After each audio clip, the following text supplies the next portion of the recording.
As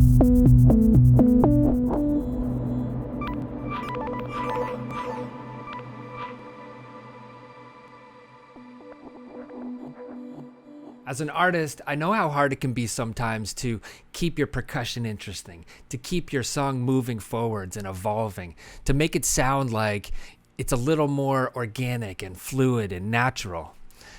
One of the places you can do this is with your percussion. Using percussion is tricky sometimes because you can get stuck literally in a loop. A lot of the times you're provided with or you create 4-beat loops, which over time can start to sound a little repetitive. The same hi-hats over and over again, the same claps hitting in the same spot. People are used to it in electronic music, but one of the ways that you can stand out to really make it sound like you're using long, interesting, and evolving loops is by using something that I'm going to show you today. So I've already got a track started over here. I've got a basic kick, percussion, and bass. Okay, let's take a listen to this real quick.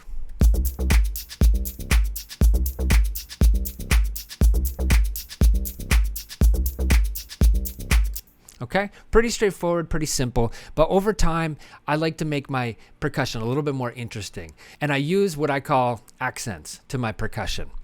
So I'm going to show you how to do this here. I'm going to add a new MIDI channel, and I'm going to add an impulse, or whatever sampler you use to play your instruments. In this particular case, I'm going to add a hat. I want something airy, something floaty here.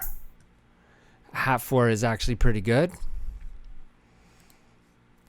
And for my particular style, the way that I've developed my own accent hats and percussions is through reverb. I love my reverb. And when it's used properly and in the right places, it can be really an effective tool to add ambience to your track. What I'm going to do is I took out the lows because I want it to be a nice airy high. So I added the high cut here. And I'm going to add a bunch of decay. I'm going to really give it a long tail. So when I hit this hat, it carries, right? And this is a way that I add atmosphere to my percussion. Now, the trick here is to really use this sparsely, okay? We want to use this every once in a while. We don't want to get back into our 4/4 loop. So what we're going to do is we're going to create a new sequence loop here, and I'm going to make this really long. So I'm going to change the length of it right here from 1 to 4. So it's really long. And I'm going to push play here so you can hear all of it in action. And as you listen, I want you to listen for a place that we can just throw a little spice, a little flair, one of these accent hats to just carry over top. Okay, so let's listen through.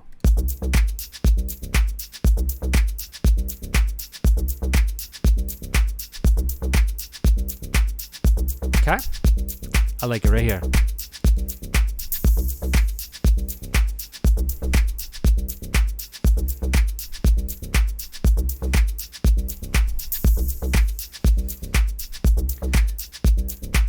So what that does essentially is as people get into this hypnotic 4/4 beat and percussion, when you throw a random hit into the mix, it resets their brain to the longest loop possible. This hat has now reset their minds to understanding that it's a longer loop sequence that they're stuck in. It makes those 4/4 percussions sound more interesting.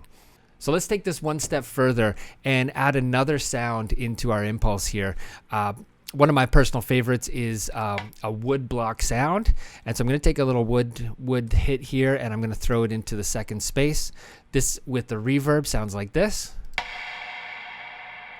Right? With that long tail, it's so nice, the frequencies that it hits. So I'm going to go back into here. I'm going to listen for a nice place I can just throw that randomly.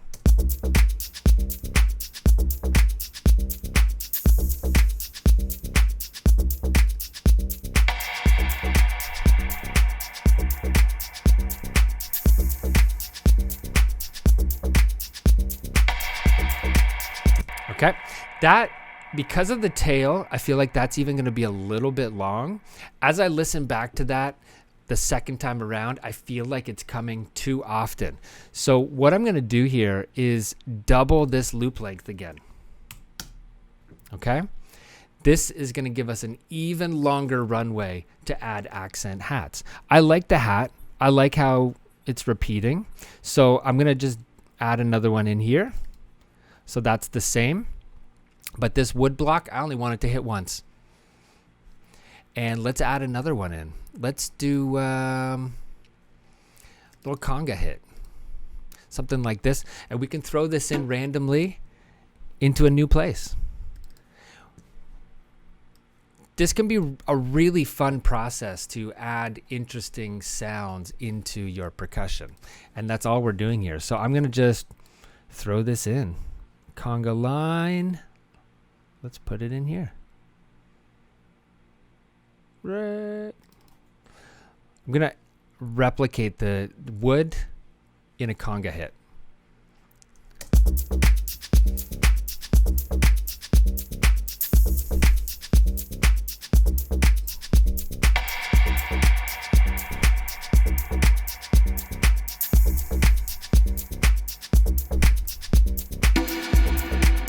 Okay. So now, just within a few minutes, adding one extra percussion channel and a little bit of ambient reverb, we can take some random hits and throw them into our loop, turning our 4/4 percussion loops into nice long sequences. The longer you make this loop, this sequence, the more interesting your percussion will become.